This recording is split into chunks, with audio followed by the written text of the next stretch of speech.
Hello, hello. Just wait for everyone to get on for a sec there. So a big welcome to everyone joining on either Facebook or on the webinar. I'm just going to quickly get onto the page and on the Facebook so I can get some of you guys' chats. And then obviously on the webinar, you can just ask any questions at any time. If you use, there's a Q&A section and there's also a chat section. You can use any one of those and I'll be able to see them. We just pop onto the Facebook page quickly. We will be interrupted by my boy. He's bringing me a cup of coffee any minute now. So we do see him come in. I just want to wait for some of the Facebook guys to get on as well, and then we'll get going. But yeah, I've got a whole bunch of stuff to get through tonight. And I'm really going to be chatting a lot about my journey over the last probably 3 years. I've taken it more seriously at the moment, the last little while, and I've really seen some incredible results. So let me just get onto this. So I don't know if we are going live there. Oh, you know what? I haven't shared it from one page to the other. Let me just quickly do that. Sorry about that. Just give me 1 second. Let me share this on. Sorry about that, guys. A little bit of a wait. But welcome to joining me on the webinar. Nice to see you guys online. Let me just share this quickly on onto our other page. Where are you? Where are you? Where are you? Where are you? Sorry about that, guys. A little bit of a wait. Share. But welcome to joining me on the webinar. Nice to see you guys. Turn the volume off here because you guys are hearing double. And then we're going to copy link. Let's go back in there. Sorry, I'll be 1 second and then I'll be with you and we can get going.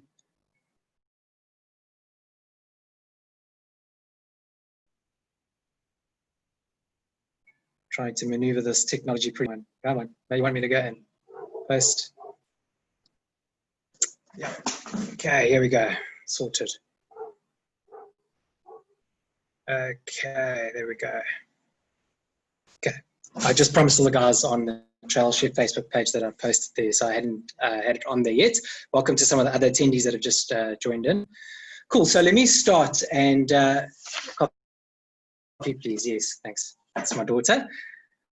What I'm going to start with is just really the journey I've gone half fat, and probably if you've been watching a lot of my posts, I've been talking quite a lot about that journey, why I'm doing it, what it's all about. So today I'm going to go all the way back and I'm going to show, I'm going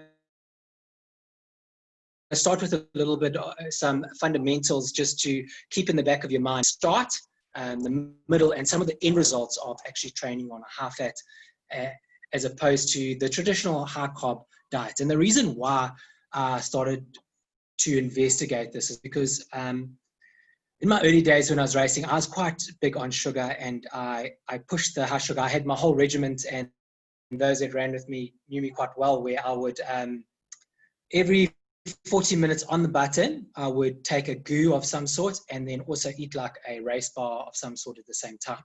And that was only to keep me, to maintain me through that entire event. It was getting so hectic, especially when I started getting to the longer stuff.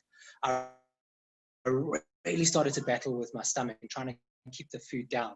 And it was just having these massive crashes where I just didn't know like what to do with myself. I was so low and so messed up that I'm getting a flash. No, that's fine. You can leave it. Sorry about that, guys.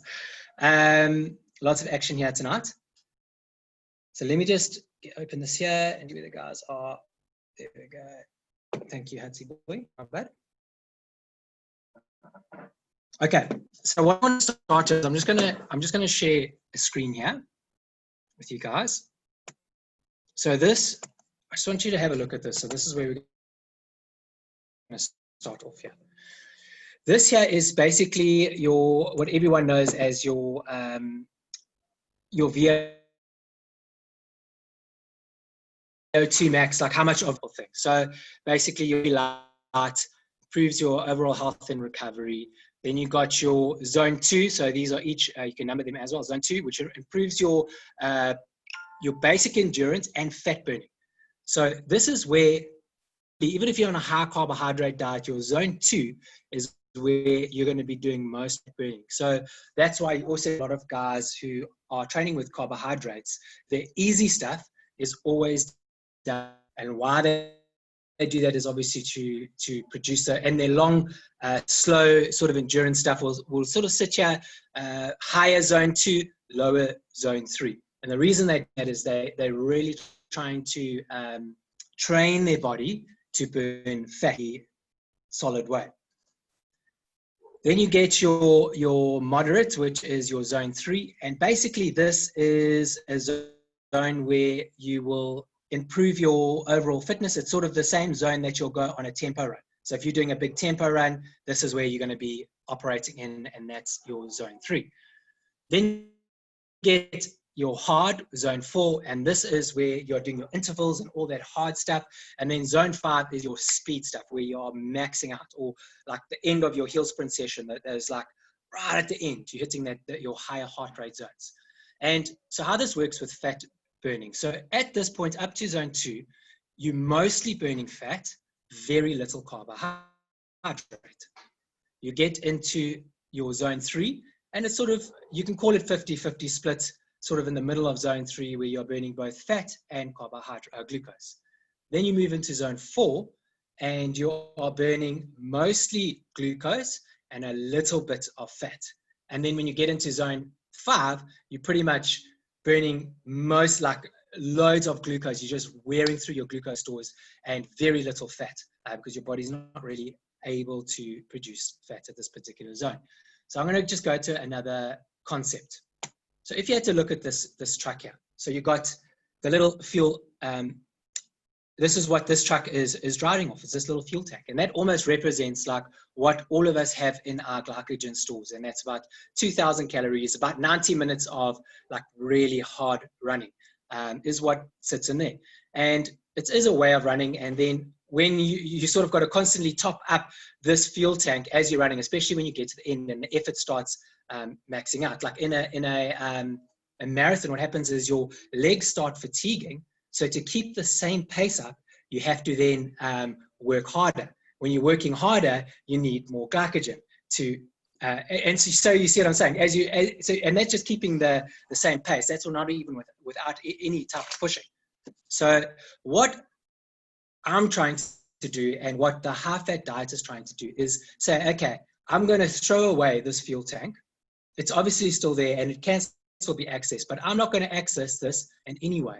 And all I'm going to do is access this big fuel tank here, which has 40,000 plus calories available to me to exercise on. And now you can see in terms of endurance why this is such a massive benefit and bonus.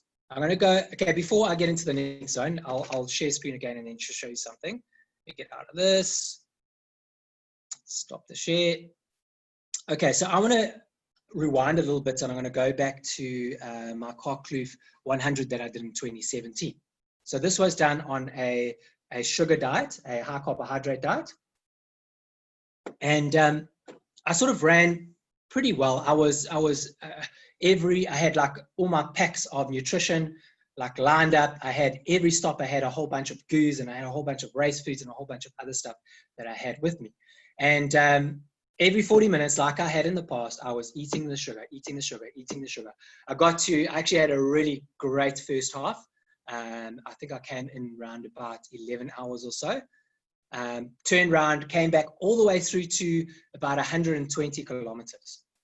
At 120 kilometers, I was climbing up this one hill, and I had missed a stop to pick up some of my glucose. And as I was climbing up this hill, all of a sudden, I totally bombed out. I still remember the feeling. I started getting dizzy. I started dreaming. I started like hallucinating. And at one stage, I remember seeing myself on the floor, calling out to my friend for help, but I was actually still walking. And fortunately, the guy who was second to me at the time was actually a doctor, and he saw exactly what is happening, because I turned to him and I said something like, and I was trying to talk to him, and he realized, oh, flip. And he managed to jump into my backpack, because I also have a little emergency sachet that I sort of keep in my pack. He grabbed it out and he shoved a goo down my throat.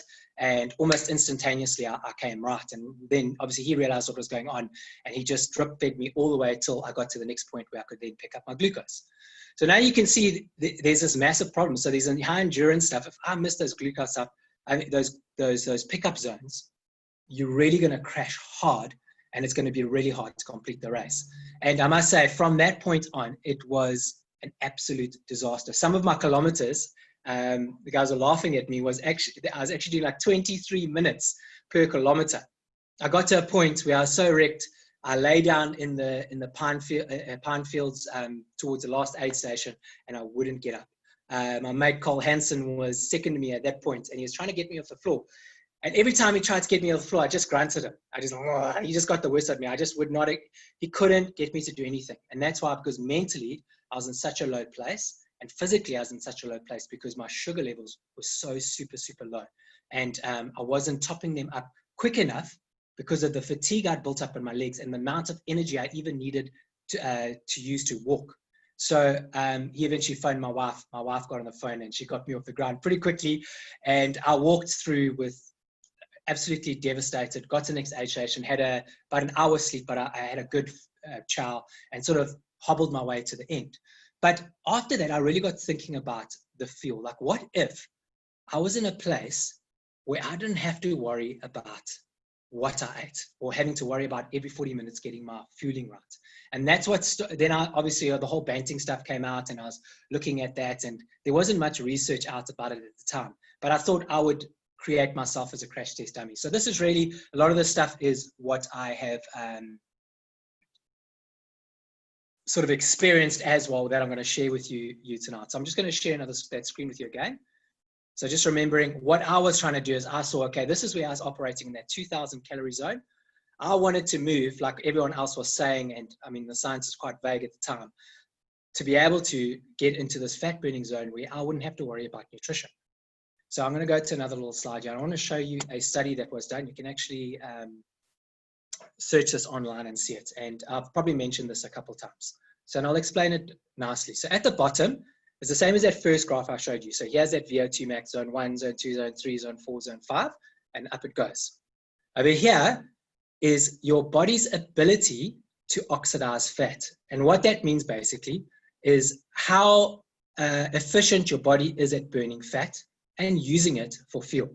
So this is a high carbohydrate diet, is this blue line, and the red line represents a low carbohydrate diet or a high fat diet, what you would have seen the advertised as. So on a high carbohydrate diet, your body during the day is living off glucose. So it doesn't really ever need to burn fat other than, when you're sitting around, hopping around. Whenever you get into exercise, there's enough glucose for your body to access. And it's an easier fuel for your body to access, and it burns much quicker. So that's why your body will rather burn sugar. So as we move across here into effort, your body is burning more sugar and less fat. You can see the fat oxidation rates just drop off dramatically when you get to that between 80 and 90%. But now someone who lives and trains on a high fat diet is represented by this red line. Now, what we're going to be talking about tonight is that doesn't happen overnight. You don't just all of a sudden get really good at burning fat. It's the same as when you're building up for a marathon. You can't just tomorrow run a marathon. It takes time for you to prepare and build and get your body to adapt to running that marathon. So as you start to totally drop carbs out of your diet, your body now has to learn how to use fat on a daily basis. So that's what a lot of people just use it for diet and to lose weight and instead of exercise. But what I've found is this incredible benefit when coming to exercise. So now here's your sort of zone 2 mark that I showed you. Let me just go back to that other graph. So over here, zone 2. So on a high carbohydrate diet, you're going to be burning optimal amounts of fat at that zone 2 rate. But then you're going to be moving into glucose. And if you don't have glucose available, it's going to be painful. It's going to be really hard. And it's not going to be a fun exercise. It's almost like if you didn't eat for 2 days and you went and tried to run 10Ks, that sort of feeling. But now when you start eating on the high-fat diet, now look at the starting point of someone who is fat adapted. So the red line represents someone who is fat adapted. So it doesn't mean you've been on a high-fat diet for 2 days. I'm talking like 2 months you've been eating this way. So you are fat adapted, you've been exercising that way. The starting point is almost in line with the most optimal amount that your body can oxidize on a high carbohydrate diet. Then, when you're getting into that zone 3 mark, you can see it's not even optimal yet. You are sitting like over double what you would on a sugar diet. And then all the way up to about 70%, you're sitting at like your optimal level. And I'm going to show this to you just now in some of the runs where I experimented with some of the stuff. It's actually really, really amazing to see. But what you see is all the way up even to like 85%, where you're using mostly sugar on a high carbohydrate diet.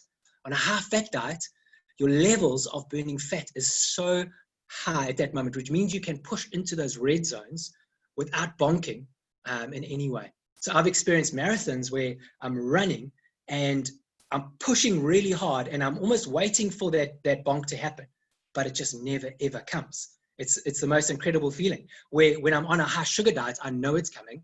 It comes at 30, you have that like bonk feeling, and that's when you run out of sugar. Now your body's switching over to now dig into those fat reserves, and then you're topping up with carbohydrates. So you have that like very lumpy finish on the end of your marathon, those last 10 Ks, which absolutely suck.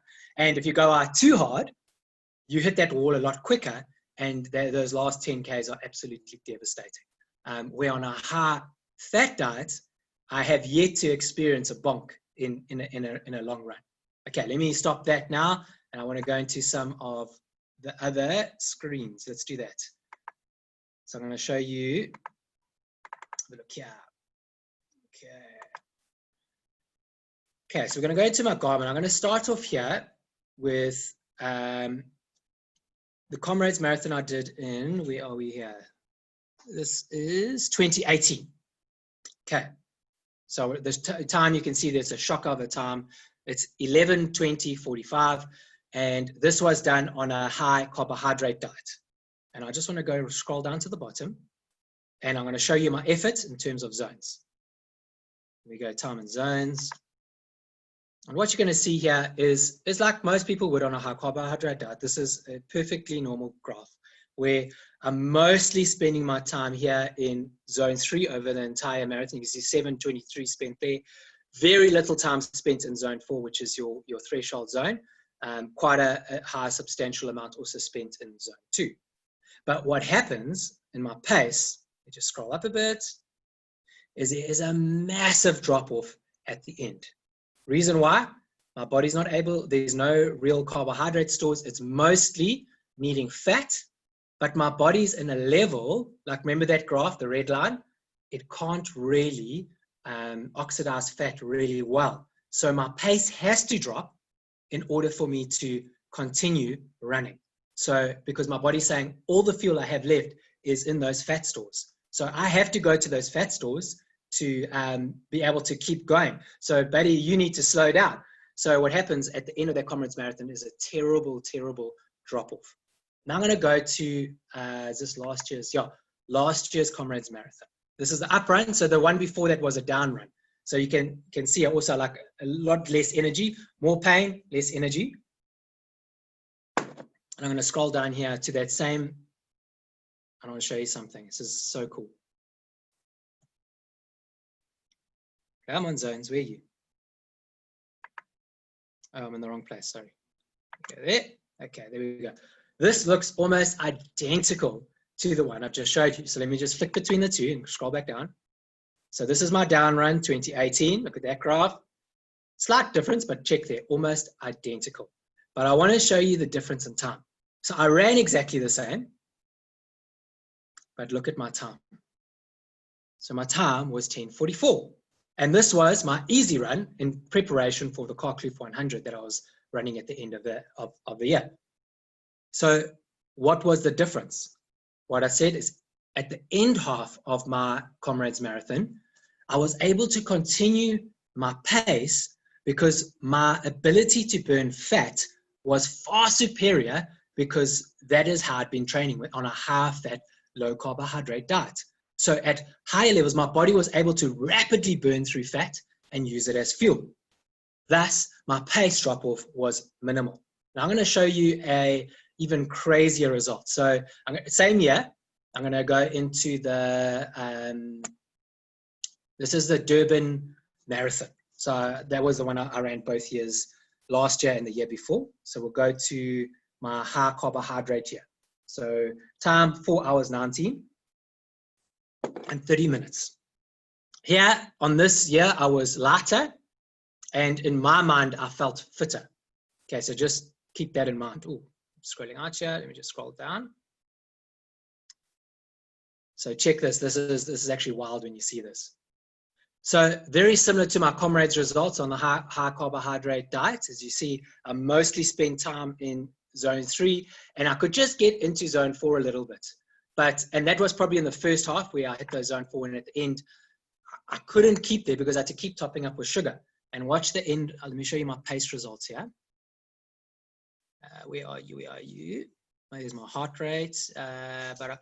My pace. So you'll see I started off running. Where's my pace there? 5:14, 5:30. You know, I was around about probably around 5:20 on average, all the way through to halfway. Well, just before halfway, you can see all of a sudden my pace starts dropping off. Remember what I said earlier? The 90-minute zone. My body's gone through all the stored glycogen in my liver, and now I have to top it up the whole time. So automatically now the pace starts to drop as I'm having to top up the whole time with my carbohydrates. My muscles are fatiguing, but my body is not fully adept at burning fat as fuel. So I have to slow down to a position where my body's able to then produce enough fuel for my muscles to continue to fire. And so you see the drop off just get worse and worse and worse and worse. And at the end, I'm starting to run, where are we? Like 6:13s. It's on average about 6:20. So about a minute per kilometer slower once I've run out of those glycogen stores. Now let me show you the next year, the year after that. And this was the whole Fighting 100 series that I did, where I was actually 92 kilograms when I ran this marathon. But I had been on a high-fat diet for 2 months exactly. Let me show you the difference. So remember, let me just go down to the graph at the bottom. So you see I was mainly in zone 3, and I couldn't push harder. That's what you got to remember. I could not push harder. Going to this year, look at my time, 3:57. So we are talking about 23 minutes or 22 minutes faster than the year before. I'm heavier, and I didn't feel as fit because I came off a base of 0, and I'd only started training in January. And then I hit my PB in terms of a marathon. Now look at this. Okay, let me not get to it first. Let me get more excited down here. Let me go back to my time and zones. So how crazy is this? So this totally boggled my mind. And I'll show you some of these results just now again, is I spent 1 hour and 52 in zone 5, which is mental. Let me tell you that. It is like absolutely mental. If I go back to that graph earlier, remember what I said about that? If you look at that high fat zone, how that graph went high, and even at like 80, 90, 85%, you were still mainly burning fat to keep your energy levels going. So, and you'll see zone 4, very high, 1 hour and 9 minutes, very little time in zone 2. Why? Because my body was fully fat adapt. This year, carbohydrate adapt. I couldn't push into those zone 4 and 5 zones because I was burning through the fuel too fast, and my body's ability to burn fat was not great. Okay, so we go back here. Now I want to show you the pace and the consistency. So what you see here is on the blue line is my pace. So we're looking at about 5:20, 5:40, 5:20, 5:20, 5. Yeah, you can see around about an average of about 5:20, 5:30, 5:20. It just keeps going 5:40, staying in the 5s, 5:40, 5, 5, 5, 5:30, 5. And you can just see, check these numbers, 5, 5, 5, 5, 5, 5. I dropped a couple 6s there. Towards the end, pulled it all the way back down. I think over here, 5, 5, 5, 5, 5, 5. So a very consistent level run. And look at my heart rate here. So as my legs are fatiguing by keeping up a consistent pace in the blue line, my body's needed, my heart rate is going up because the amount of effort I need to maintain that pace is higher. So I'm fatiguing. But what's happening is my body is so good at this particular point of burning fat that I don't really need sugar. So I remember, I think on this entire run, I had a glass of Coke and I had one goo. And that was only because I was fearful, because I was thinking, oh, I'm definitely going to burn out sometime, because I was watching my watch the whole time. And like, I could see I was in zone 5. I'm like, any minute now I'm going to blow. Any minute now I'm going to blow. And I remember going past 30 Ks and I was like, I'm going to blow. Didn't happen. 32, 35. And I think, let me just keep going. And then I had a bit of a rough patch just before the sub 4 hour bus caught me. And then when they caught me, I held on and I was able to regain my pace again towards the end, because my body was mainly burning. And I really hope you do ask questions about that. Now I'm going to go on to, how do you feel when you are trying to go through a fat adapt process? So what does your body go through? Because a lot of guys, they do it for 2 weeks or 3 weeks and it's like, shit, this is not for me. My pace is right down. I feel absolutely terrible. So I'm now on day 14 of my next little chapter of how fat. So I want to show you some stuff. I'm going to show you the beginning of this year, and I'm going to show you now these current days. Okay, so I'm just going to pop onto Strava quick here. Okay, so it shows you here, carb. So my thinking in theory around my first half of the year was trying to run in zone 2, which is the spot where your body burns fat the most, for as long as I could. I still put in intervals. So you'll see that here, there's a 30-second hard, 30-second easy at the end of this particular run. But for most of the run, I try to stay at zone 2. So I just literally watch my watch. If I went over, I'd slow down. If I went over, I'd slow down. If I went over. And why I was doing that is I was trying to put my body in a position where it was optimally burning fat while I exercised. And then when I wasn't exercising, obviously I was eating high fat, my body was burning fat as well. So everything I did, I was burning fat at its best position. So then what would naturally happen, like doing threshold sessions or trying to adapt for a marathon and running hills, the more you do, you eventually get stronger and stronger and stronger. Same theory for your fat adaptation process. But let me tell you, I felt absolutely crap. So week 1 generally is not that bad. So you'll start your high fat, low carb diet, and week 1, there's a slight drop off on your pace, but maybe 20 seconds, but you don't feel super terrible. So if you started on the Monday, by the weekend, what you'll find is maybe the first 5Ks of your long run's okay, but thereafter it's just a total disaster. You almost feel like maybe I've got flu or something's wrong with me. The Sunday run will be terrible. And then you get to the next week and it's even worse. So I want to show you here what I'm talking about. So you can see this is just a 10K run. Don't worry about the last 2Ks because that's a little bit of intervals, but watch up front here. It's just a flat run on the Durban beachfront. So there's my pace. And let me put my heart rate on.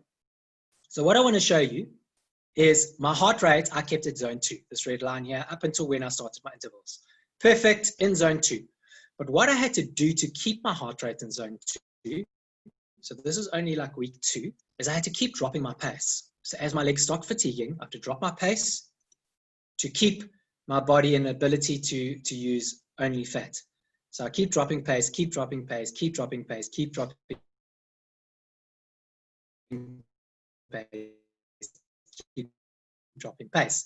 So what that is that my body is not really drop off on my pace. And not only that, you while you're doing that. So it just feels hard. It feels ugly. And especially when you're getting to these intervals. So if you're in week 2 and you still had intervals in your training slot, it feels like you are running the last 10 kilometers of your marathon. You feel absolutely terrible. So let me go to, I'm going to press on a couple weeks down the line. So this was, let me just go to the top so I can get it right. Day 11. Then I'm going to push on to day, let me go up, 15. So this is day 15. Also on the promenade, you'll see I've increased my reps at the end as well. But let me show you something here. So look at the pace difference here. So let me just go back there and just show you the difference at the top. So check there, 556, 627, it's terrible. 638, 657, 713, 730. So you can see there's this massive, massive, horrible drop off in pace to keep my heart at zone 2. Go to the next one here. Now you'll see, just a week later almost, 506, 517, 549, 558, 603. There is still a drop off, but look at my body's ability to run at a greater pace because I've given my body time to get better at burning fat. So let me just drop down to that same graph. So you'll see, even here, look at this. So it took quite a bit of me running really hard in the beginning to pull my heart rate up into that zone 2 area. And then you'll see the slow drop off in pace again as I maintain my zone 2 all the way through the run. There's ups and downs in terms of pace, but that's just me watching my watch and saying, okay, I need to run a little bit faster. I need to run a little bit slower. I need to run a little bit faster. I'm trying to keep my heart rate in zone 2 the whole time.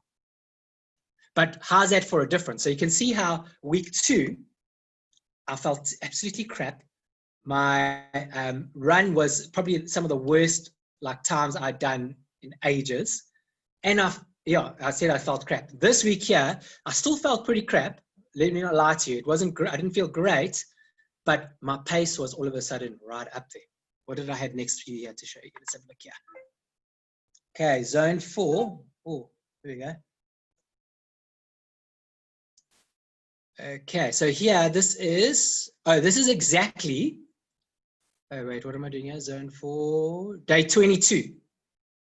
What did I do? Yes, okay. So check it this now. So now this is gone, so I've shot up from day, let me go to the tops here so you can get the day 11, day 15, and now we're on to day 22 of high fat, low carb. All of a sudden, you'll see the pace is starting to pick up. Okay, bad first one, 536, 514, 511, 505, 522, 535, 518, 537. But now what you start to see is some real consistency starting to come on the race and my pace starting to recover. Again, my body is getting better at burning fat at a lower zone, and my body's able to get more energy out of fat instead of carbohydrates. So we go back down to those graphs. I don't know if I was going to show you this one. No. Oh, what I wanted to do is now I'm going to shoot basically.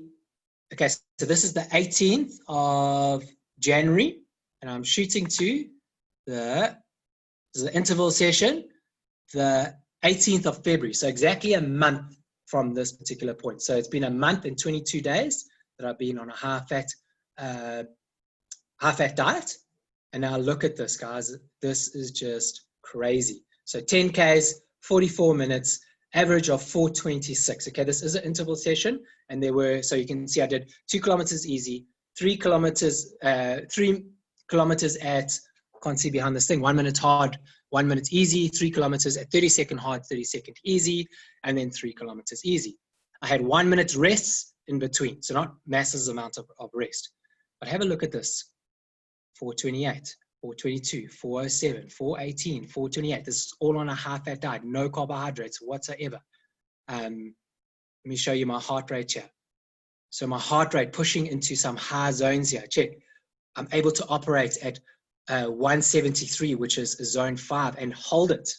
Keep it going. I mean, some of the paces I'm pulling out here were 349 during that interval, 338s. I think we even get faster at some points. 356. So like 4 minutes a kilometer, upper 3 minutes a kilometer, all on high-fat carbohydrates. So go back to the beginning, when I started this a month and 22 days ago, when I felt crap and I felt like this is the stupidest thing I've ever done. Why am I doing this to myself? Why am I eating high-fat? Check here. I'm running at 638, 713, 730 a kilometer. So this horrible adaptation process. Okay, now I'm going to move on to, where are we here? February, then we did, what was this? Oh, that's just, okay, that's where my, okay, so now I'm going into, so you guys can start loading up on questions. So if you do have any questions on Facebook or on this webinar, you're welcome to shoot them, and I'll get to them just now, because I'm just going to go through the last 14 days. I've obviously gone back onto a high-fat diet in preparation for the Carcloof 100. So I'm giving myself 4 months to train on a high-fat diet, so that when I hit the Carcloof this time, I don't have to worry about my nutrition. I don't have to worry about topping up on fuel all the time. I can just eat when I'm hungry. I can eat sugar if I do want during the race, but I don't even have to. I can just eat soups and whole foods. So sip here. Okay, so this is day 6 of my high-fat, low-carb diet, which was last week, Tuesday. And let me just tell you, what I've written here is extremely difficult. So I've just come off feeling really good, running some good times again, and now all of a sudden, check at this. 4:50 starts, so I had a little bit of carbohydrates in my body. 5:01 second kilometer, 5:19, 6:43, 8:23, and it just goes pear-shaped from there. If I come down here, what you'll see is my body, as soon as I got into like the high zones, look at my pace, drops right off. I had to walk to get my heart rate back down to, because I had no sugar in my body, and my body couldn't burn fat enough, couldn't burn fat fast enough to keep me maintaining my pace. So I had to stop, walk, get my heart rate down. Then all of a sudden I feel the energy again. Then I pick up to a run again. Then I start running. Heart rate goes up, check there, 168. Had to stop and walk. Boom, there's the blue line, is my walking. Then you'll see again, over here, I actually had to sit down and totally recover. I had to sit down, wait, recover, and then off I went again. And you'll just see that the heart rate creeping up. And as it creeps up, I'm walking, running, because my body is not burning fat optimally yet. And I said they're feeling really crap, which was really true. Then I go to Thursday, day 8, and I wrote there, adapting is savage. And I really mean that. And again, you'll see 5:12, 5:13, okay, first kilometers, not too bad. And starting to feel like there is some sort of adaptation taking. And the reason why is because I've done this for a large portion of this year. So my adapting process is a bit quicker, but still feeling really crap. This whole second half here, you'll see, look at my pace. Up, down, up, down, up, down, up, down. Why? Because I could not keep up the pace. Let me put my heart rate on. Every time my heart rate went high, I had to walk to bring my heart rate down. Then I could run again, because my body cannot burn fat fast enough. Okay, I'm going to push on to the last one. And this is today. So today I did an interval session. On the weekend, I ran at Giba, did 12 kilometers. And it was like there, I already started feeling like, okay, I'm starting to feel better again. But again, as soon as my heart rate started going above 165, I had to back off and walk. My body wasn't burning fat fast enough for me to be able to operate at that intensity yet. So I backed off. And what I've been doing slightly different this time around than what I did the first half of the year. First half of the year, I hung in zone 2 as much as I could. This time, what I'm trying to do is I am running to feel, as opposed to looking at my heart rate the whole time saying, how are you going? Are you in zone 2? Stay there. I'm sort of running and seeing how I'm feeling. Okay, I'm feeling okay. And then when I say, I'm starting to feel bad, then I'll have a look and say, okay, geez, my heart rate is quite high. Stop, walk, recover, and then push again.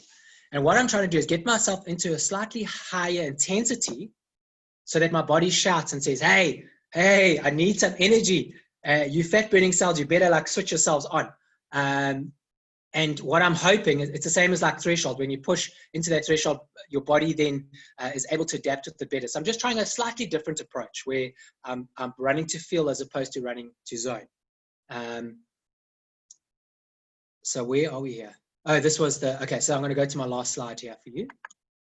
So this here is today. Let me show you the difference again. So oh no, sorry, this was Tuesday. Sorry, my bad. Today was just a recovery run. So 11 Ks, the point was to run an hour, and then I had 6 times 2-minute hard and 2-minute easy. There were no breaks. So it was a continuous run, and then high fat, low carb day 13. But have a look here. It's so exciting. This stuff gets me super excited. Look at my pace. So 5:10, 5:08, 5:09, 4:45, 4:48, 4:43. My 10K was 50 minutes 52. And that was continuous. So it's a legitimate 10K time. even though I had bursts in between. You can see my bursts over here. But look at this. So now I'm able to operate again at 168. I'm not having to walk. I'm going all the way up into the higher zones. And then I'm slowing down for my 2 minutes slow, but still running. Pushing again. Got my heart rate all the way up to 164, 165. Towards the end, let's have a look here. Going to 174. I'm holding for 2 minutes. 172, 174. That's zone 5. Pushing, pushing, pushing. Got no sugar in the system at all. Drop off. Pushing, pushing, pushing. All at high heart rate. The red line is heart rate. The blue line is pace. And then you see all of these. Look there again. Pushing all the way up into the 170s. And then at the end, just going slow and doing a bit of a recovery right at the end. But you can check my heart rate slowly dropping down. But the pace still sitting at under 530 per kilometer. So you can see just even from the beginning of my training block now, 2 weeks ago to now, there's been this massive improvement. So I don't know, I'm sort of not putting it to the fact that I've been running to feel, so pushing a little bit harder instead of holding in zone 2 like I did at the beginning of the year. What I'm sort of equating it to, the adaptation has been a bit quicker. So let me just tell you how I felt. Last week, and this is in general, you always feel this. Week 2, you feel absolutely crap. Week 1, you feel okay. Week 2, crap. Week 3, crap, but a little bit better. Week 4, you start to feel good again. And then from week 5 and 6, you start to feel really good. And especially on those longer runs where you are pushing an hour, 2 hours, you feel absolutely incredible. And the other thing that I've been doing on some of those long runs, I don't have them on the slides here today, but I was doing 40 kilometers and I only drink water and electrolytes. So I have electrolytes and water. Another thing a process that you've got to take yourself through on some of those long runs. So sometimes what will happen, you start feeling better towards like week 3, week 4, but then all of a sudden you're on a long run and you feel terrible again. And let me just stop this share screen here. And really what that is your body's running out of electrolytes. And when you run out of electrolytes, you feel like that really crashy, sometimes a little bit dizzy when you stand up and you don't feel really great. And the best thing to do there is I take some sugar-free electrolytes with me and I'll take those electrolytes on the run. But I'm able to do all my 30 kilometer plus. When I was training for Karkloof last year, I was able to do, what was my longest run? I think it was around about 50 Ks on water and electrolytes only. So I wasn't no food. I only had water and electrolytes. And I know it sounds crazy, but that is what you can do. So you can push these long runs without having to eat any goos or any type of nutrition at all, because your body, I'm going to go back to that screen that I showed you earlier. And I just want to be the last thing. So if you do have questions, please do ask them, because this is probably the last thing I'm going to share for now, unless you have any other questions or comments. I'm watching the Fighting 100 Facebook, so if you're on Trail Shed, I don't know if you have commented, just pop onto the Fighting 100 Facebook page and I will check your question there. So here we go. So once I am fat adapt and I've been eating like that, I don't know, can you guys see what's going on here? What did I do? Oh, there we go. Red line. So once I've gone through my 2 months of getting to a point where my body is able to burn fat or oxidize fat at a really high level, up to 80%, I'm running my long runs at 70%, somewhere around there. So I can run at 70% as long as I want. I have huge amounts of fuel resource sitting there. Obviously, as I fatigue, my heart rate's going to go up. And what I can either do is I can throw some sugar in if I want to, like eat something towards the end of a long run if I want to, just to keep give myself some sugar, or just slow down slightly. So I can go all the way down to 60 or whatever, just pull the pace slightly down, and I'm still able to run super long distances without having to fuel up in any way. So just remembering, as I fatigue, so if I was going for a long run, you could start on 60%. And I'd be running 60% as my body's fatiguing now, an hour, 2 hours, 3 hours, 4 hours, 5 hours, I might be running at 80%. So my heart rate's been having like a slow upward gradient. But at no stage have I needed to eat any fuel of any sort. I've been totally running on my own body's fat. And then if I want to go maybe 6, 7, 8, 9 hours, then maybe I might throw in the additional fuel here and there, or I'm just going to back off slightly on my pace. But the back off on my pace is not going to be massive. It's going to be a very small, maybe 20 seconds per kilometer, maybe 30 if I'm really getting into the longer sort of space. So this is how I'm going to be training for the Kalkkloof 100 again. So I've just gone through that really terrible phase. Okay, I see there are some questions here on the Facebook. Let me just answer you guys. So do I run 7 days a week now? To get through the bad phase? No. So what I did on week 2 is I actually only ran, how many times? I ran Tuesday, I ran Thursday, I ran Saturday, and I ran Sunday. So I ran 4 times in the week. Generally, I'll run 6 days a week. So I won't go over 6 days a week. Let me just stop this share here. Yeah, so yeah, basically 4 days a week's training. I only did, so my mileage is low, but I'm ramping it up very quickly. So the reason I'm ramping it up quickly, generally I go by the 10% rule. So I never ramp up my training more than 10% with my intensity. But I am coming off the Comrades training base. I've already got 1,000 kilometers under me this year. So I'm ramping up my mileage pretty quickly because I've got the base to be able to do that. Because after the garden run, I just took a little bit of a 3-week sort of very easy recovery, relaxed sort of approach.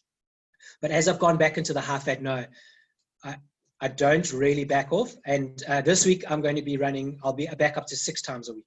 So I did have a bit of a knee niggle that I picked up on Saturday, but I've managed to sort that out. That's why I actually ran on the track yesterday and today.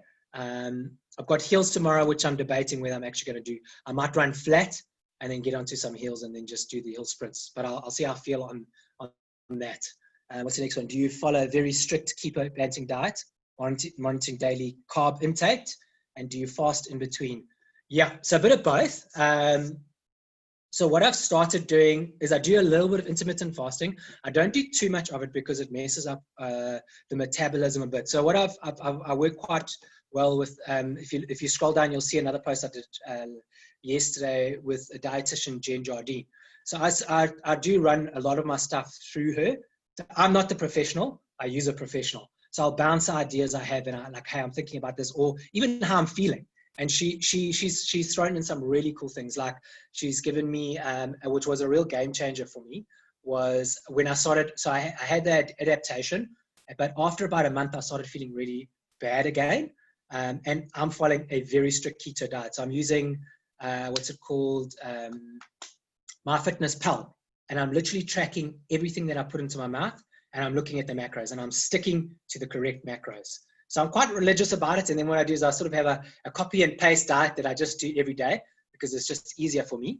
And, but in doing that, I mess up some of my nutrients. And that's where Jen, the dietitian, has really saved me, is she's then supplemented some of those things. So one of the things she gave me is I take a slow mag in the morning. I took one taurine, a 500 ml taurine. I think it's 500. Don't quote me on that exactly. And then she's given me some alkaline powder. And I promise you, since I've been doing that, it has totally changed me. So I found like even after a month, I'd start battling with feeling actually quite depressed and low.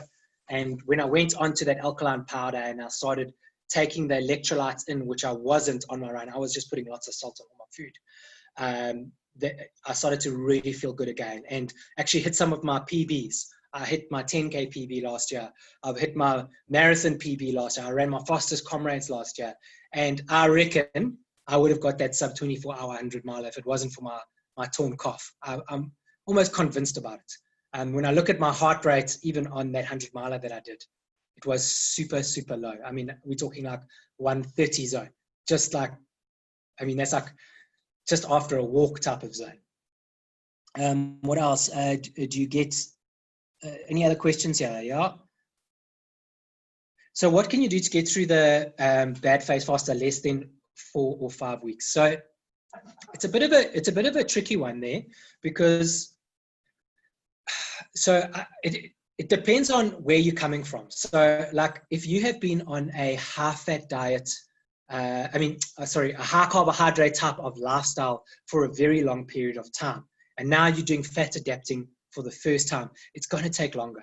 And there's not much you can really do about it. But the one thing, if you go a little bit earlier on to when I was talking about the first half of my year, I spoke a little bit about holding that zone 2 pace. So what you'd do is you'd get your heart rate monitor and use that to determine your pace, not what your training schedule says. So if you start going over zone 2 and zone 3, it's okay, lower zone 3, but you want to then drop your pace, get back into zone 2. Let me get back into that graph and I'll show you why. I'll show you, let me just share that screen again for you. So over here, you'll see the blue zone is where you're coming from. So you're treating your body like, because its ability is only the blue zone because you've only been eating high fat for a shorter period of time. So you're treating your running and your training as if you are your body's still only operating or oxidizing fat at a carbohydrate diet level. So you want to run at 50% to 60% max of your VO2 max. Okay, so when you're sitting there, you're burning fat at the best ability you possibly can. So what does that mean? Means your body's burning fat at a higher rate. So you want to stay in that zone as long as you can, because what that's going to do, it's like threshold training. The longer you stay in your threshold, the better you are at dumping lactic acid later on in your training. So your body builds a resilience or gets better at dumping those lactic acids. Same with your body's ability to oxidize fat. So if you sit in that zone and you don't push into those sugar zones, well, you actually can't. It's really hard to. But you sit in that zone 2 place, what happens is that your adaptation, I believe, is a lot faster. It really is. I'm trying to think of this year compared to last year. Last year, it took me almost 2 months before I started feeling okay. And when I used this method, it was sort of 22 days was where I sort of sat with that. This approach, so Nita, the approach I'm sort of doing now is a little bit of a different approach where I'm running to feel. So this is what I did in the beginning of the year. And so you can't quote me on this because I'm only testing it out now for the first time. But if I was to say anything, I feel like it's actually happened a lot quicker because I'm only sitting on day 14 and I was able to run a 50-minute 10K, which is, in terms of my ability, is not bad. It's actually quite up there. It's quite a decent run. And it was a continuous run, no rests in between. So the only summation in my heart rate, I was able to operate at a higher heart rate level. And what I've done differently is in these 14 days is I've actually pushed a little bit harder. So I haven't been operating in zone 2. I've sort of been operating around about 70%. And then when I can't run anymore, I feel like, geez, I'm going to die. I sort of back up or even walk, recover, and then I'll start pushing a little bit more. And I've only taken, basically 14 days to, if I compare yesterday, maybe I just had a good day yesterday, but I felt really, really good doing that interval training session. I say felt really good with inverted commas, because when you're on a high carbohydrate diet, you feel 1,000 times better. But in terms of that adaptation process, I didn't feel like I was at the end of a marathon burning out. I didn't feel like I was crawling to the finish line. I was able to maintain my pace throughout the exercise. My heart rate was pushing up towards the end of it, but I was able to hold my pace. And that for me means that my body is adapting nicely, and I feel like it's been a lot faster than if I go to, let me go back to, I'll show you, let me just quickly go to those other runs that I was in earlier. So the beginning of the year, we're not there, we are over here. This was day 15 of my high fat in the beginning of the year, and you can look at my pace here. It's still very slow, but this is where I was operating at zone 2. So I was holding zone 2, and I had to pull my pace down quite significantly to stay at zone 2. And then what I've done differently is over here. you'll see I was running harder. See, so my heart rate is not at zone 2. I didn't sit in zone 2. I pushed into, where am I here? Zone 3 and 4. So I'm sitting at a higher zone. Let me actually look here on my Garmin quickly. Let me just go to that run. And then here it is here. Just go all activities. Where are we? This is yesterday here. This is it here. I just want to show you my heart rate info. Scroll down. Okay, where are you? So there we go. So this, look, if I compare this with that marathon I spoke about earlier, where I was able to sit on those high, this is comparative. So look here, let me show you that marathon. Where are you? You'll be this one. So look there, you look at that marathon and look at this, what I run today. Very similar. So I spent a bit more time in zone 3, and that was maybe because I particularly held myself back there a little bit. But you can see I spent 22 minutes in zone 5, which I did feel on my legs, let me not lie. But I was able to maintain it at higher heart rate zones. So what that tells me is my body has adapted much better. I don't know if there's any more questions, guys. Let me just check on the webinar here if we've got any questions. I haven't got anything here. So yeah, I don't know if you guys have any more questions you want to pop out there. Otherwise, what I will do is probably call it here. I think we've been going for almost an hour. I hope this has been helpful. And again, if you guys do have any questions, you're more than welcome to drop me a mail. My mail is shaun@trailshed.co.za. That's SHAUN@trailshed.co.za. You're more than welcome to pop me a mail. You're more than welcome to ask any questions, and I will definitely try to help you along the process. And you know what? It's only my experience that I can offer you. It's not a professional advice, but I have tried a whole bunch of, over 3 years, I've really tried to be quite scientific and remember what I've done, taken the graphs, written in diary how I felt during this period. And also I had a plan that I was trying to work through at that particular time. Yeah, Nita, so you're going to try that. She's going to try the approach that I'm doing now, where it's run to feel. So how I do that, Nita, don't worry about walking. It's okay to walk, especially in the adaptation process. That's cool. But so you're going to run to feel. So I'm feeling okay and really good. And as you start to fatigue, you'll feel yourself suddenly, your heart rate will spike and you'll feel like, oh, I need to walk. And then all you do is just drop down to a walk and walk it through a little bit. Let your heart rate come back down into the lower zones and then start running again to feel. So you're not looking at your heart rate again. You're not looking at your time, and you're just running to feel. And then again, all of a sudden you'll see your heart rate zoop up, and you'll start to feel like you're really working hard. Drop it off back to a walk, and just keep repeating that through your run. So try not to maybe have any plans, like in terms of intervals, until you sort of got through that phase where you're feeling like really crap about your run. Yeah, so let me know how you go. I'm quite interested to see. Hey, Anita, can I ask you a question? Have you have you run on high fat, low carbohydrate diet before, or is this the first time that you are doing it?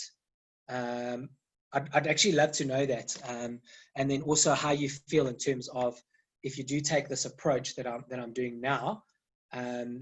I'd love to know your progress and how you feel, just for my own personal understanding of it, because obviously I do cycle out and cycle in to these high carb sort of zones. Like when I was in lockdown, I sort of held back a little bit in lockdown because everyone was eating carbs around me. So I sort of went off the bandwagon a little bit. So this is your first time. Okay.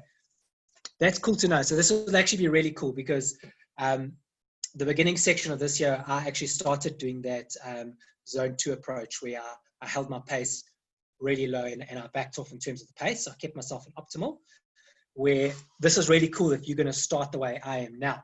So just remember your first week will be okay, probably till Saturday's long run. And then just let me know when you actually started eating this way and how long you are in as well. Because what's probably going to happen is when you hit week 2, you have to expect this. You are going to feel absolutely crap. So I'm not, today I didn't really want to go into how you feel on a diet on a day-to-day basis, because you can just research that on Google. There's plenty of information about how you feel when you start a high-fat diet. And the first week feels crap, but exercise-wise, it's not too bad. But exercise-wise, when you get into week 2, honestly, like my wife is actually, she's just hitting her week 2 now. And she was just saying to me now, she did a little hit session around the garden. She felt absolutely crap. And that's sort of how I felt last week. Saturday started feeling pretty good. Okay, here's some options. So you're on a strict diet, but would low carb apply if you had 1 of 3 meals per day with carbs? If so, only 2 meals are carb free. Okay, so you know how I do it, Cheryl, is I generally try to stick to the ratios on every meal. So an example would be in the morning, I would eat some fried eggs and butter. And that would be my breakfast with lots of salt, lots of pepper. And I'll actually throw some of the butter onto the egg and try to scoop it all up. I'll have probably 2 eggs because I don't really feel hungry in the morning. I try not to eat too much protein. So a big mistake guys make is they eat way too much protein during the day. So I've backed off on the biltong snacks. Maybe up front when you're adapting, it might be a bit easier just to snack a little bit more, but try to get off the snacks as quick as possible. And if you are going to snack on biltong, get as fatty biltong as you can. And then just watch that you're not eating too many grams. Just have a couple pieces. I've also backed away a little bit from the nuts because it's got, then lunchtime, I'll have a really nice green salad with maybe some, a little bit of chicken, not too much protein, avo, which carries quite a bit of carbohydrates, and then I'll sprinkle some type of oil over it as well. So that then gets my ratios really good in terms of the 60% high fat. Then dinner, I will have some veggies. I'll have some high fat yogurt, just to keep the calorie content a little bit high. And then I'll also throw in some, then I'll have my main protein. And again, not lots, maybe a palm size amount of protein. And then I'm strictly counting the grams, because a big mistake guys also make, and this will affect the training, is if you eat too much protein, your body, so there is calculations. If you go online and you Google it, there is a protein calculator. And what you do is you put in your weight, you put in your height, and it calculates the amount of protein you need per day. And if you go over that, your body I can't remember the exact term. It's called something neogenesis or something to that effect, where what your body does is it takes the excess protein and it converts it into glucose and then gets stored into your liver or into your muscles. So that's going to have the same effect where you're now using glucose again in your runs. And that's not what you're trying to do. So in these runs, you want to run with the tank empty. So if the tank is empty, then you are able to obviously keep your body in a glucose starved mode, where your body's having to say, the only way I can get energy is from fat. So I better get better at burning fat. So that's where you want to keep your body. So if you eat too much protein, your adaptation process is also slower. Where I found if you keep your eating really good and you keep to the quite strict about it. So in my last week's chat with Jen, the dietitian, she sort of said to me is, as long as overall at the end of the day you've had those levels, she's sort of happy with that. Me on a personal diet, it makes my life a little bit more complicated, because now I have to try to work it all out, and like, just did I get it right? How much did I eat there? So it makes eating very complicated, where if I get it right from day one, I'm sort of able to hold that, what was I saying? That template, that cookie cutter template of my meals. Because again, on high fat, and maybe those that haven't done it before, the really cool thing is you actually lose your appetite. You don't feel like eating. So what happens is you have to go to a place where you are reminding yourself to eat. So often I'm like, I better eat. You know, like, geez, I've just run 20 Ks. I better eat something, you know, but I don't feel hungry in any way. But I go and then I eat. So it's quite easy for me to be quite, if I could say, for lack of better words, religious about the way I eat. And then I cookie cut it. And that's why I've gone to Jen, my dietitian, because I've done the whole cookie cutter approach, because I just don't want to think about it too much or worry about how much fat I've got in and all that. Once I've got my basic template with variations, I stick to it, and then Jen will supplement my minerals that I'm losing. Or what I'll do is if I am sort of going off the cliff in terms of starting to feel down again or a little bit depressed in any way, then I know, okay, something's not right in terms of nutrients.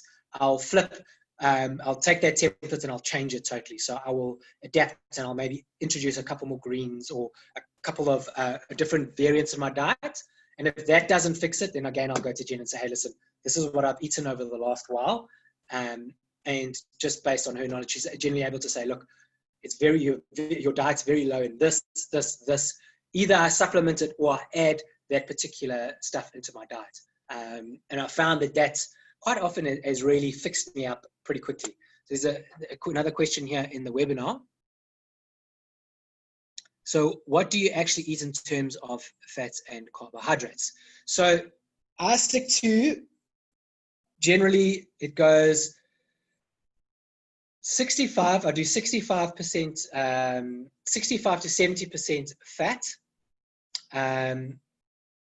What do I actually eat in terms of fat and carbohydrates? Okay, so carbohydrates, I don't add. If you go to the Banting list that's online, I think it's on the Real Food. Hey, Bobs, it's on the Real Food Real Meal Revolution, the Tim Noakes one. You'll see the green and the orange and the red. They've got a whole bunch of lists. So get that. And basically what you see, I use that green list. Very, very rarely do I ever go into that orange list, but I really stick to that green list as best as I can. If there's a party or whatever, I'm very strict. So like I'll only have a cheat day once a month. So I know some people do it once a week. I've pushed that out to once a month. I've just found it so much better, and my body adapts a lot quicker when I do that. And that once a month will be someone's birthday or something to that effect. And then, so I use those fats in the, I'm just trying to see, is your question, Mohammed, is it, what do I actually eat in terms of fats and carbohydrates, as in terms of, I'll just mention the percentages. So I'll go between 65 and 70% fats. Then I'll go between 15 and sometimes 20, depending if I've eaten less percent of protein. And then between 5 and never more than 10% is carbohydrates. And that 10% is literally what is naturally found in that green list foods. So I'm not adding any carbohydrates. I don't use sweeteners. I don't use anything. So there's a lot of talk around sweeteners, and you can use this and you can use that. I don't use any of that stuff. So I go very clean, and I also eat whole foods. So I don't eat any, so you get all those Banting like breads and all that sort of stuff. I cut that all out. So if I want something crispy, I'll eat, you get these like seed crackers, which is quite nice. They're made with like seeds and water and something. There's like literally no carbs in them. And then I'll get some cheese, different cheeses, and I'll eat a whole bunch of those cheeses, which is really nice. I find that works really, really well for me. I hope that answered your question, Mohammed. So if you want to ask more around that, just let me know. Just pop another question. I don't know if I answered you correctly. And then Bobs, you asked, do you generally train in the morning before eating? No, so I don't eat when I train in the morning. So what I try to do, someone asked me about this earlier about intermittent fasting. Sometimes I do intermittent fasting. And I'll maybe do intermittent fasting 3 times a week, not more than that, because I don't want it to mess around with my actual metabolism. So I do try to eat a little bit more regularly, but so I don't eat anything before my morning runs or any big sessions. I go in there totally with no glucose in my system at all, and I don't add anything. So I will run like that. So basically what that does as well, it means that from the get-go, my body's actually going to be get into the fat burning zone quite quickly. So you know how when you're on even on a carbohydrate diet, if you think about your first, call it 2 kilometers or 3 kilometers, it's generally quite hard. It's like really hard. And if you look at even those graphs that are on there about when you start exercising, your body only starts burning fat a little bit into the run. So that's why sometimes you actually feel quite bad in that first. And then once you're warmed up and your body's starting to burn fat, then you actually feel better. So some people have actually, they run fasted and then they eat normally for the rest of the day. Where I eat high fat the whole day. My last meal is around about 6 o'clock, between 5 and 6 o'clock, and then I won't eat again. So I will just go back onto water all the way through to the morning. I won't eat when I wake up.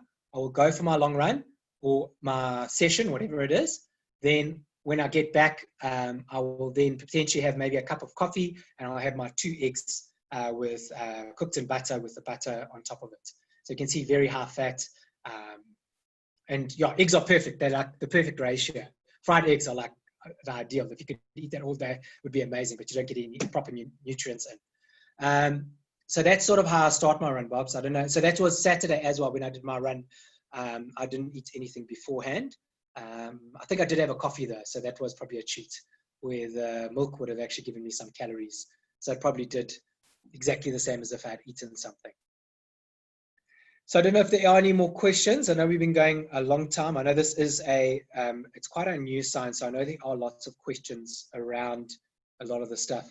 And yeah, I'm very happy to share my experience with you guys.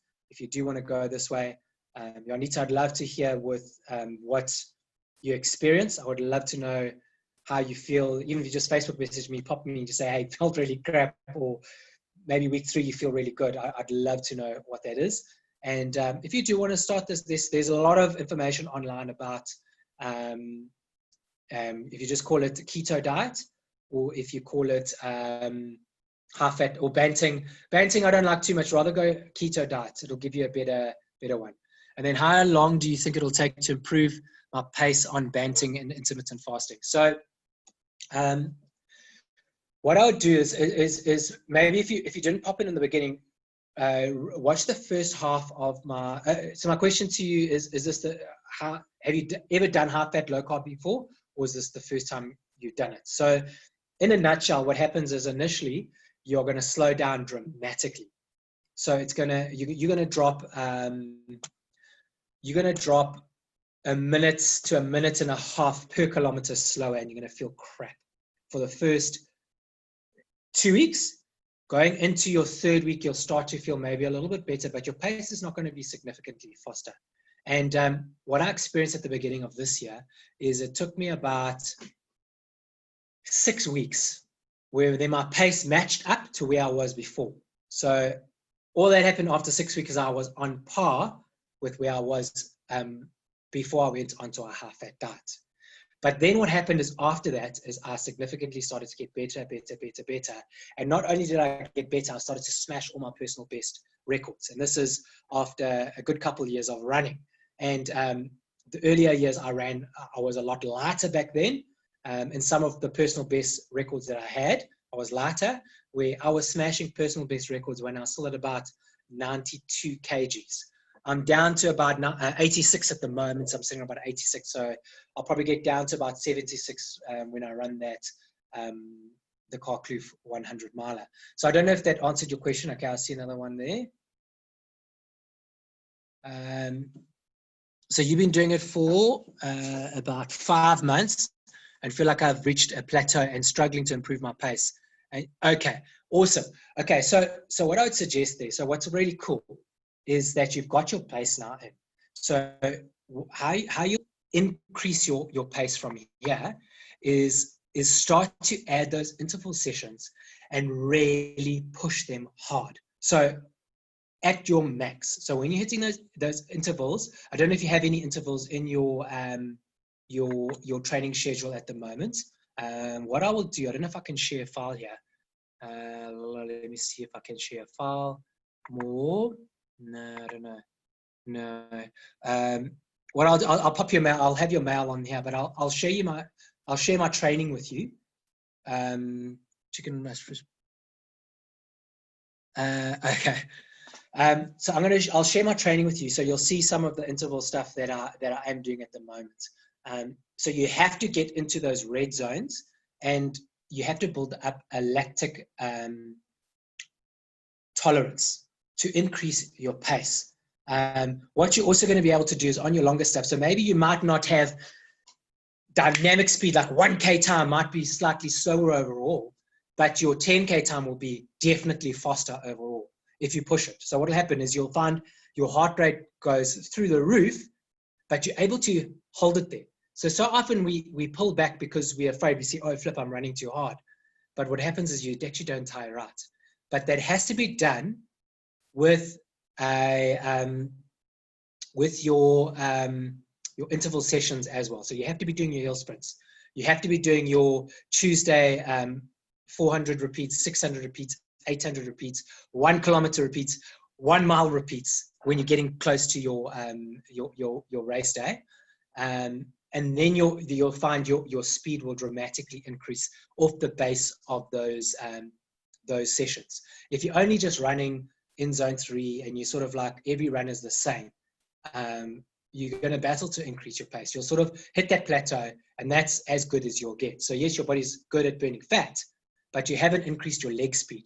You haven't increased your body's ability to dump lactic acid and stop fatigue in your muscles. You haven't built your strength on your hill sprints to help you at the back end of your marathon or your endurance event. So I hope that helped you. And then there's mutton or fish, pastas, what, chicken, mutton or fish, pizza, pasta, potatoes. Chicken you can eat, mutton you can chow, fish you can chow. Pizza, pasta, potatoes, absolute no go. And again, like I said, Mohammed, if you pop online and you look at you can do a calculator of how much protein you should eat in a day. Try stick to that, because again, if you go over that, your body is going to convert that additional protein that you eat into carbohydrates anyway. So rather stick to the keto diet parameters, and then use an app like MyFitnessPal to really hone in on getting the macros right. That's your 65 to 70% fat, your 15 to 20% protein, and your 5 to maximum 10% carbohydrates. And then obviously you want to eat the right amount of calories. Okay, so I think we are good, everyone. So if you do want to, again, I say ask me any questions, please. You're more than welcome to email me, shaun@trailshare.co.za, and I can share what I'm doing, how I'm doing it. I can share my exercise plan with you, just forward you what I'm doing if you do want to increase those speeds. So thank you for joining me. I hope this has been helpful and inspiring, and I hope it helps you guys just get through those tough weeks, week 2 and week 3, really tough, 4, 5, 6, okay, and then to really push into some PBs and really some endurance runs without having to push into any carbohydrate fueling it at all, just running on water, running free, the way it should be, running in the mountains and only taking a bottle with you with some electrolytes. What an absolute win. Cool, guys. Have a good evening, and thanks for tuning in and joining in. Next week, I've got a really cool one lined up, but I'll post about that next week. Cheers, guys.